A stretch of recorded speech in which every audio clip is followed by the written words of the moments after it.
চলছে শীত মৌসুম আর ভরা মৌসুমে যারাই দুস্থ রয়েছেন বা আর্থিক দিক থেকে সচল রয়েছেন বা যারাই এই সময়টাতে শীত বস্ত্র কিনতে পারেন না তাদের জন্য বিভিন্ন জায়গায় শীত বস্ত্র অনুষ্ঠানের আয়োজন করা হয়।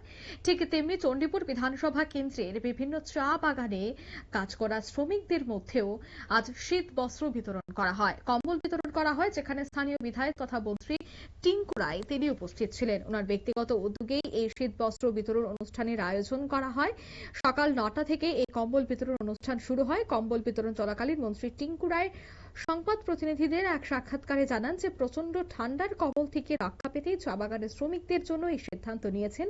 চণ্ডীপুর বিধানসভা কেন্দ্রের সকল অংশের মানুষের সাথে চা বাগান শ্রমিকরাও যেন ভালো থাকেন তার জন্যই এই উদ্যোগ। ওনার কি বলছেন শোনাবো। আমরা প্রত্যেক বছরে নেয়, এবারও আমাদের মনোবলী, রাজু, সরজনী বা গোলকপুর, যেমন এই চা বাগান এলাকাগুলোতে যারা গরিব মানুষ তাদের মধ্যে আমরা শীত বস্ত্র অর্থাৎ কম্বল তাদের মধ্যে তুলে দিচ্ছি।